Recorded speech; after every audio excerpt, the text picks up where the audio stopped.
jangan meninggalkan sejarah.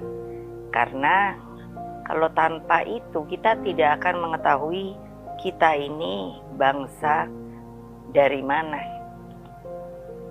Jadi menurut saya, terutama ini untuk anak-anak muda, dalam proklamasi ke-76 ini, rasa kemerdekaan itu memang bukan hanya seremonial saja, tapi harus didalami di dalam sebuah cita-cita ke depan bahwa begitu besar pengorbanan kita. Karena apa arti merdeka itu? Sebetulnya karena kita ingin mandiri. Mari pemuda-pemudi Indonesia menatap masa depan dengan penuh gagah berani dan pintar. Itu sebuah keharusan untuk bisa kita membangun negeri ini dengan kekayaan yang belum di-manage, untuk menghasilkan sesuatu, untuk kita bisa berdiri di atas kaki sendiri. Dan semangat itu harus seperti api nan tak kunjung padam. Kita jangan terlena. Kita baru berumur 76 tahun. Kita inginnya kalau bisa ribuan tahun berdiri. Itu makna yang ingin saya sampaikan dalam rangka 76 tahun kemerdekaan kita. Sekali lagi penuh semangat, gotong royong, bangunlah jiwanya, bangunlah badannya. Merdeka. Hari ini adalah hari kemerdekaan kita. Hari yang sangat bersejarah. Semoga membawa berkah bagi bangsa Indonesia. Bicara soal kemerdekaan, di samping kita mesti bersyukur kepada Allah, Tuhan yang Maha Kuasa, dan berterima kasih kepada para pendiri Republik dan semua yang telah mengisi kemerdekaan ini. Dari generasi ke generasi, kita mesti terus melihat ke depan. Bagaimana negara yang kita cintai ini makin maju, makin rukun dan damai, makin adil, dan makin sejahtera. Untuk mencapai masa depan yang gemilang seperti itu, tidak ada jalan pintas. Dan tidak ada pula resep yang ajaib.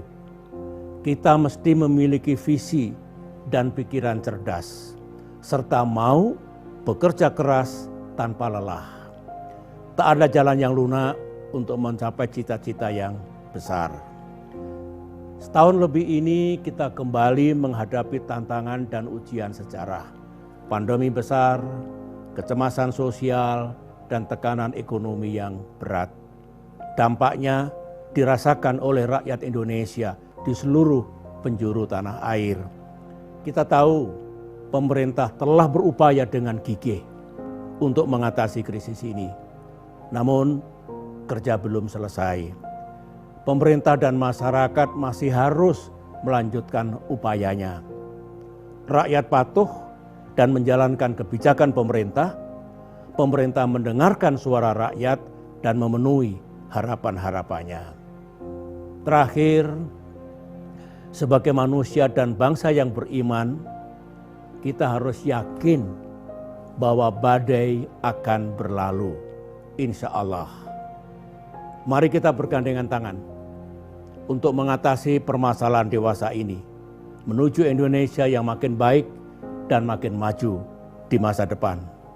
Kemerdekaan bangsa Indonesia diperoleh atas berkat rahmat Allah yang Maha Kuasa dan disertai perjuangan pergerakan kemerdekaan Indonesia dengan pengorbanan yang berat dan tulus ikhlas.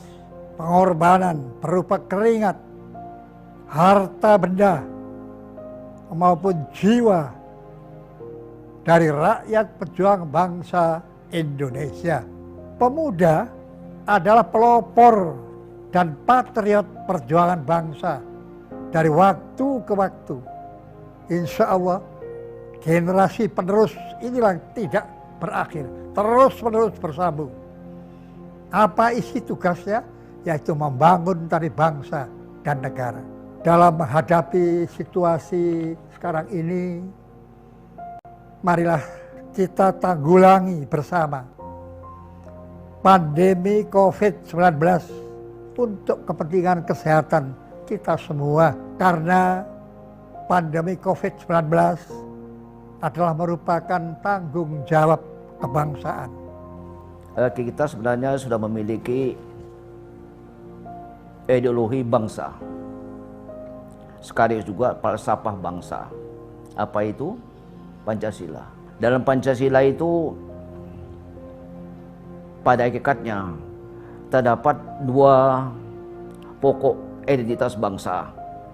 Yang pertama adalah ketuhanan yang Maha Esa. Yang sila-sila keempatnya itu adalah merupakan perjuangan kita untuk mensejahterakan rakyat. Dan untuk itu maka sebenarnya bangsa Indonesia harus menunjukkan identitasnya. Identitas apa? Sebagai bangsa yang beragama. Kalau itu dijalankan, ya saya kira ya bahwa kita akan mampu menghadapi semua persoalan-persoalan bangsa kita. Tapi juga jangan sampai takabur. Tunjukkanlah bangsa Indonesia. Pada hari yang berbahagia ini, kita semua sebangsa dan setanah air merayakan hari kemerdekaan kita yang ke-76.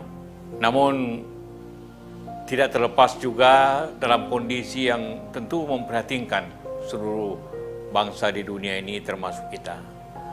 Dalam kita memperingati hari kemerdekaan, sekaligus kita juga tentu prihatin akan musibah pandemi yang tentu semua di dunia akan memprihatinkan hal tersebut. Namun kita percaya bahwa bangsa ini bangsa yang teguh dan tentu dapat menjaga keutuhannya dan juga tentu masalahnya. Begitu juga generasi muda kita yang mempunyai visi ke depan yang baik, mempunyai pengetahuan, tentu juga dapat bersama-sama kita mengatasi masalah-masalah yang tentu menyebabkan kesulitan dimanapun di dunia ini. Karena itulah dalam kita samping kita tentu mengucapkan syukur kepada Allah Subhanahu wa taala, kita juga prihatin dan kita juga tentu yakin akan upaya sehingga dapat kita keluar daripada masalah-masalah, sehingga kita dapat membawa negeri ini nanti ke 100 tahun dalam situasi yang jauh lebih baik. Penggunaan teknologi informasi dan digitalisasi itu merupakan keniscayaan bagi semua negara. Kita harus secepatnya menerapkan teknologi baru ini di berbagai bidang kehidupan. Perlu adanya suatu strategi nasional ya, yang mencakup pedoman-pedoman umum bagi pemerintah sendiri, tapi juga bisnis dan masyarakat umum. Itu mengenai kesiapan, tapi mengenai risiko tadi sangat penting untuk kita perhatikan. Jadi sekarang ini dalam masa era digitalisasi, era IT, itu negara itu bisa kehilangan kedaulatannya tanpa harus diserang secara militer, tapi diserang secara digital. Yang terpenting bagi negara seperti kita itu adalah belajar dari pengalaman negara-negara yang lebih maju. Apa yang mereka anggap gagal, apa yang mereka menganggap sukses, kita pelajari dengan tekun, dengan benar, dan kita ambil manfaatnya.